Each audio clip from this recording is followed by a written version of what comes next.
अंबरनाथ शहर की आंगनवाड़ी सेविकाओं को बीपी मीटर एवं पल्स ऑक्सीमीटर लेकर प्रत्यक्ष व्यक्ति के शरीर को हाथ लगाकर चेकअप करने का काम दिया गया है।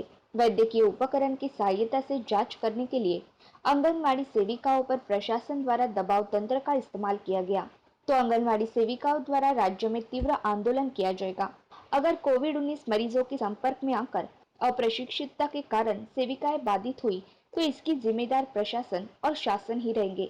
इसलिए आंगनवाड़ी सेविकाओं को सहकार्य करने की मांग उन्होंने की है।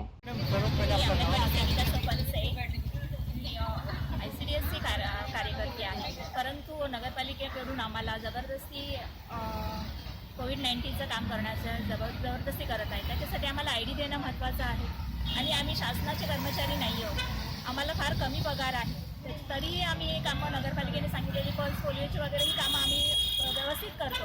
पण हे जे कोविड-19चं काम करणे जबरदस्ती करत आहेत, त्याच्यासाठी आम्हाला स्वतःचं संरक्षणासाठी काही देत नाही आहेत। त्यासाठी आम्हाला विमा किंवा जे विभागामध्ये जे सुविधा दिलेले त्यांचे इन्शुरन्स वगैरे फॉर्म भरून घेतले, तसे आमचेही फॉर्म भरून घेण्यात यावे आणि ID वगैरेही आम्हाला कोविड-19चा ID देण्यात यावा की आमचे सर्व सेविकांची आणि आम्हाला जे सर्वेचं काम जे आम्ही शासनाकडून जे देण्यात येणार आहे ते आम्ही करायला तयार आहोत, परंतु ते सर्वे फक्त करू शकतो। इतर ज्या आरोग्य सेवेच्या जी कामं आहेत ती आम्ही करू शकत नाही, कारण आम्हाला ते ट्रेनिंग नाही आहे आणि आमच्या कामामध्ये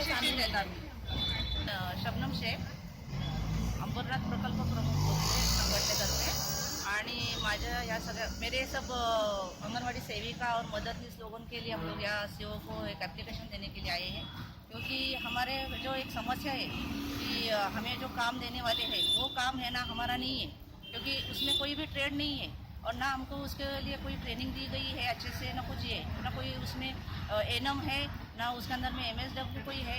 हमारा जो काम है वो सर्वे का काम है। हम लोग ICDS सेवा करते हैं और ICDS सेवा में हमको बहुत सारे काम रहते हैं।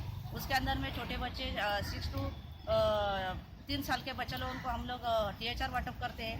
उसके बाद में 3 साल से 6 साल के बच्चों को हम लोग पोषण आहार वाटप करते हैं। लसीकरण रहता है। गरोदर जो अपने पेट से जो औरतें रहते हैं, स्तनदा औरतें रहते हैं, उनको हम लोग ग्रो बेड का काम रहता है। और प्लस हमको अभी आधार का सीडिंग का भी काम दिया गया है और हर पल कभी भी है ना हमें मैसेज आता है कि ये माहिती भेजो, वो माहिती भेजो, ये रिपोर्टिंग दो और हमको इमीडिएटली है ना डैशबोर्ड की वो सारी मालूमात देना पड़ती है। इतने सारे काम करने के बावजूद अभी अगर ये भी काम अगर करना पड़ा, ठीक है, अगर कोविड-19 का हमें अगर CO के सिग्नेचर से हमें अगर ID मिलता है और हमें इंश्योरेंस मिलता है और हमें ऐसा कुछ तो मतलब बेनिफिट चाहिए कि हमें अगर कुछ होता है तो हमारी फैमिली का कल को क्या होएगा, हमारे बाल बच्चे, हम अगर घर पे भी जाएंगे तो कोविड-19 का क्या काम है? कोविड-19 का काम इन्होंने ऐसे हमें बोल रहे हैं कि जैसा सामने वाले पेशेंट को हर घर में जाके उनका श्वसन, ऑक्सीजन, थर्मामीटर से पूरा चेक करके उनका डायबिटीज, शुगर सब हमने चेक करने का है। उसके बाद में उनका BP देखना है। अभी सर हर अगर अस्थमा वाले ID नहीं दे रहे, ID नहीं हमें दे रहे, हमें कोविड-19 का CO के सिग्नेचर के साथ का हमें ID चाहिए। ये हमारी प्रमुख मांगनी है और वो हमें चाहिए, तो ये हम लोग सब काम करने के लिए रेडी है। और ये डिमांड हमारी नहीं है, ये सबकी डिमांड है कि हम अगर वो काम कर रहे हैं। सर हम लोग अगर एरिया में जाते हैं तो हमें पूछा जाता है कि आपको किसने भेजा। जब हम बोलते हैं कि हमको नगर पालिका ने भेजा है तो वो लोग डायरेक्टली बोलते हैं ID दिखाओ। जब हम आंगनवाड़ी सेविका का ID दिखाते हैं तो वो लोग बोलते चलो चलो निकलो यहाँ से। हम लोग उनको समझते हैं। बच्चों का क्या बोल रहे थे, CSR क्या होता है, वो क्या? छोटे बच्चे लोगों का जैसा 6 महीने से 3 साल के बच्चों को हम THR वाटप कर दे, जो आहार आता है हर महीने को, जो खाने का जो आइटम आता है वो लेने के लिए चना, गेहूँ, दाल, नमक, मसाला, हल्दी, हर चीज घर घर में देते हैं। वो हर घर के और सब पेरेंट्स लोग को लेने के लिए आते हैं। और सर ऐसा अगर स्थिति में हम लोगों को ये भी काम करना है, वो भी करना है, तो हमारे को अगर बाधा हो गई तो उनको भी बाधा होने वाली। और हम लोग हर घर में जब जाने वाले हैं तो वहाँ पे किसको क्या बीमारी है, अभी जब हम लोग अगर ट्रेन ही नहीं, ये लोग एक बार स्वीट हो जाएंगे कि 10 बार स्वीट हो जाएंगे, उसका कुछ एज नहीं। इसके लिए हमारी एक रिक्वेस्ट है, निवेदन हमारा यही है कि हमें सर्वे का काम दो।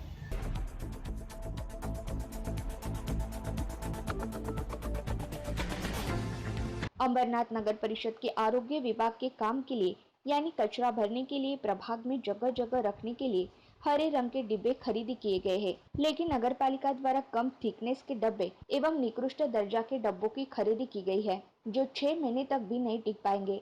यहाँ तक कि इन कई डिब्बों के पहिए भी टूट चुके हैं। इस डिब्बा खरीदी में बड़ा भ्रष्टाचार होने की बात कही जा रही है। नगर पालिका चुनाव आया भी नहीं है, लेकिन भ्रष्टाचार के प्रकरण अभी से ही सामने आ रहे हैं। इन निकृष्ट दर्जा के डिब्बों का स्वीकार अधीक्षक सचिन गायकवाड़ इन्होंने कैसे किया, ऐसा सवाल उपस्थित किया जा रहा है। नगर पालिका मुख्याधिकारी द्वारा इस मामले की जांच करने की मांग नागरिक कर रहे हैं।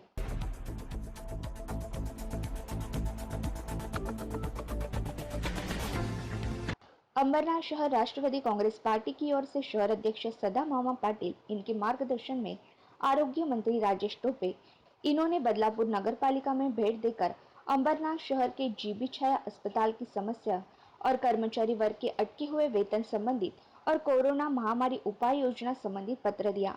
इस पर जल्द से जल्द उपाय योजना की जाए, ऐसा राजेश टोपे इन्होंने कहा। इस समय राष्ट्रवादी कांग्रेस पार्टी के कार्यकर्ता उपस्थित थे।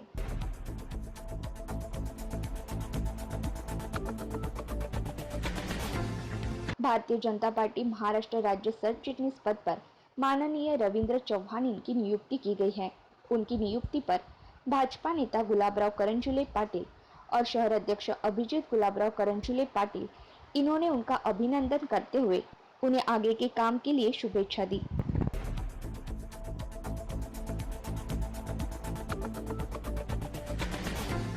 उल्लासनगर शहर के मद्रासी पाड़ा में एक देर रात एक युवक की धारदार हथियार से निर्घुण हत्या किए जाने की घटना सामने आई है। पुराने रंजिश के चलते यह हत्या किए जाने की जानकारी सामने आई है। मयत युवक का नाम विल्सन जाधव है। इस घटना में 2 व्यक्ति जख्मी हुए हैं।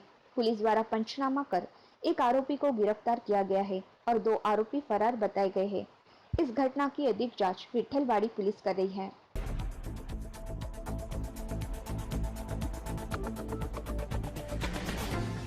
कोरोना विषाणु के प्रादुर्भाव पर रोक लगाने के लिए अंबरनाथ शहर में 2 जुलाई से 11 जुलाई तक विशेष लॉकडाउन घोषित किया गया है। इसके तहत परिमंडल 4 उल्लासनगर की ओर से दिए गए सूचना के तहत सुबह 11 से दोपहर 1:30 बजे तक पुलिस स्टेशन हद के चौक रहीवासी सोसाइटी यहाँ पर जाकर कोरोना विषयक जन जागृति कर बिना वजह नागरिक घर से बाहर ना निकले, ऐसा आह्वान किया जा रहा है।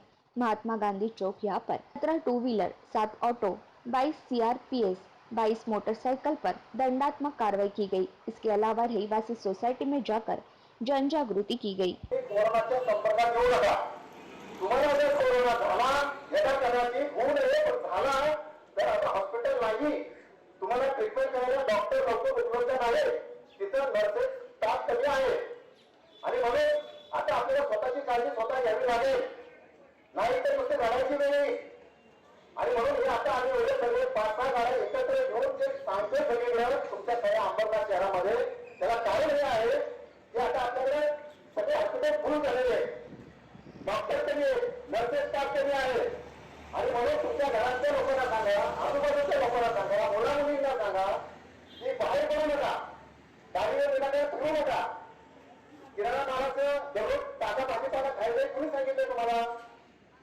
रोज संपर्क सगळं बाहेर आला तर हे कोरोनाचं प्रमाण वाढतच जाणार आहे आणि मग याचा कोरोना झाला तर तुम्हाला परत ट्रीटमेंटची तुम्ही अपेक्षा करू नका की लवकर डॉक्टर वगैरे हॉस्पिटल मिळेल म्हणून, हे असे डबल सीट वगैरे टाकायचे ह्याच्यामुळे हे काय होत आहे, डबल सीट जायला आलेले आहे।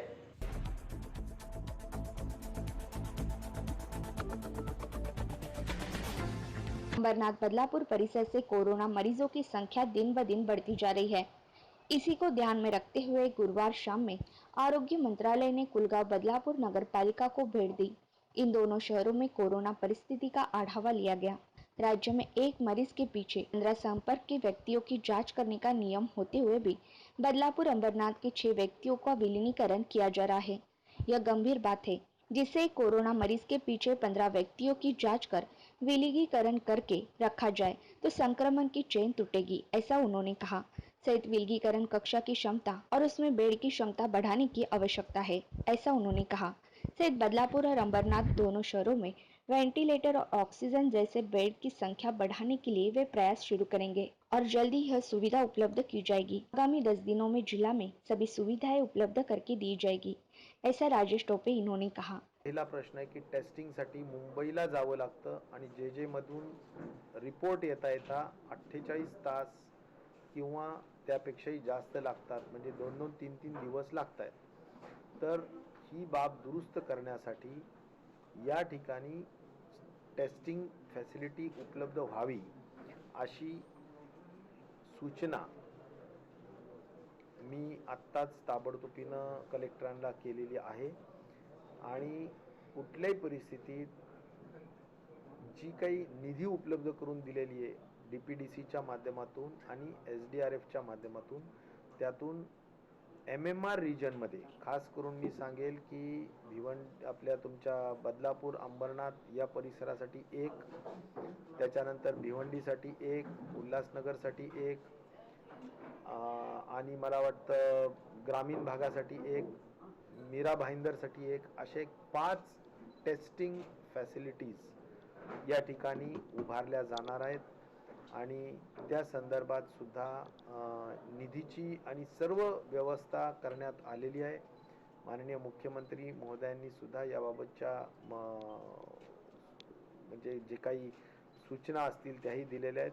मला वाटतं की एक येणाऱ्या 10 दिवसाच्या आतमध्ये ही फॅसिलिटी चालू झाल्यानंतर मुंबईवर अवलंबून राहण्याची परिस्थिती गरज पडणार नाही. नंबर 2, इथे जे काही नंबर्स वाढतायत